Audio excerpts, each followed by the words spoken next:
Hello everyone! Ito nga po pala ang inyong Mami Angel at ngayon ay ako po muna ang bida ngayon. So birthday ko yung time na to.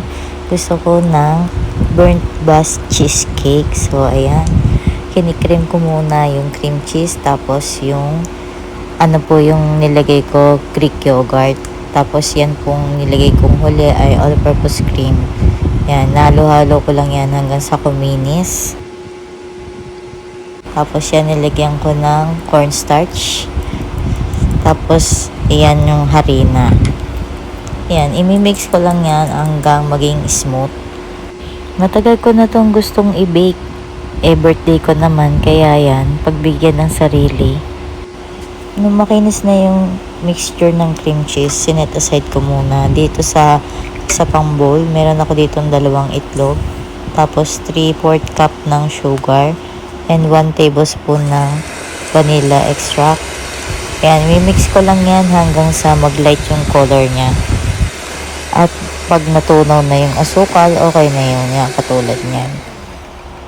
Okay na po yan. Then, imimix na natin yan dun sa cream cheese mixture. Tapos, imimix lang din natin yan hanggang sa mag-well combine na siya. Pero yan, iwasan natin yung mag-overmix. Pagka nag-combine na, okay na yan.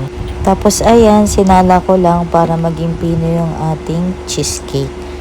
Napakasarap nito kaya must try siya. So yan, dahil wala akong nabiling baking paper, nilagyan ko na lang ng foil. Nag-work naman siya. Tapos bago ko sinalang sa oven yan, tinap-tap ko muna para kung may mga malaking air bubbles ay mawala. Tapos yan, nilagay ko na siya sa oven. Hindi ako nag-water bath.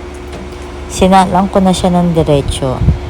Bago nga pala kayo magsalang ng cheesecake sa oven, i-preheat nyo muna sa 205 to 210 degrees Celsius. Up and down heat. Tapos yan, sinalang ko siya ng 30 minutes.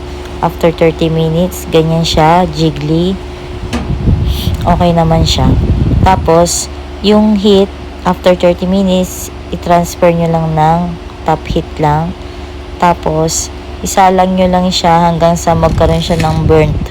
Kaya nga, burnt cheesecake eh. Yan. Yung sa akin, umabot ng mga 20 minutes. Depende kasi yung sa init ng mga oven natin. Iba-iba na kasi ang init ng oven eh. Depende rin sa tagal na. Yung sa amin, di na nga masyadong pantay. Pero okay pa naman, nakaka-bake siya. Yan. Okay lang yan kahit mag-jiggly. Babantay-bantayan nyo lang din. Papalamigin ko na siya dyan sa loob ng oven. Nung malamig na siya, inirap ko muna siya. Chinil ko lang siya ng mga 2 hours. Kasi dumating na rin yung mga bisita ko nung time na yan.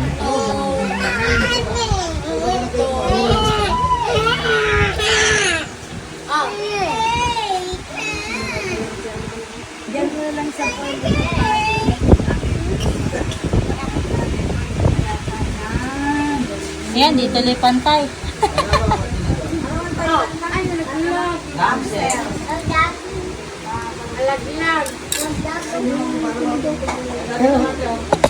Ano nga yung binibidyo ko?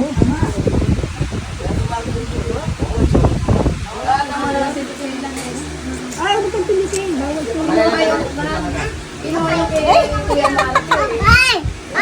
Happy birthday to you. Happy birthday to you. Happy birthday, happy birthday, happy birthday to you. Maligayang natin sa iyong pagsilang. Maligayang, maligayang, maligayang natin. Happy birthday! Blow na, dali, blow. Blow na candle. Wow! Salamat! Ayan na nga po at nakantahan na nga po ako ng happy birthday. Ito nga pala yung regalo sa akin ng pamangking kong si Irene Rose. Salamat, be. Binili niya to sa Lemon Square Treats. Masarap yung nila, chocolate cake. Hindi siya ganun katamis. Hindi mauumay at hindi rin sasakit yung inyong lalamunan. Hindi po ito sponsored, pero baka naman. Hindi. Thank you ulit, Irene. Love you. Thank you din sa aming pamilya at nagpunta sila lahat dito sa bahay. Thank you for watching din po. Shinare ko lang tong ganap ng aking birthday. Masaya naman kami nito at mga busog. So ayan, kakain muna ako ng cake.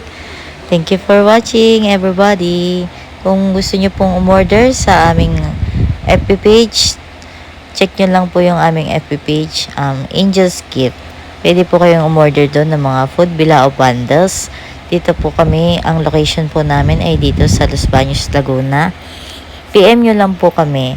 Check nyo po yung aming mga bundles at mga prices. PM lang po sa mga gusto umorder or mag-inquire po. Thank you for watching. See you on my next video po. Bye po.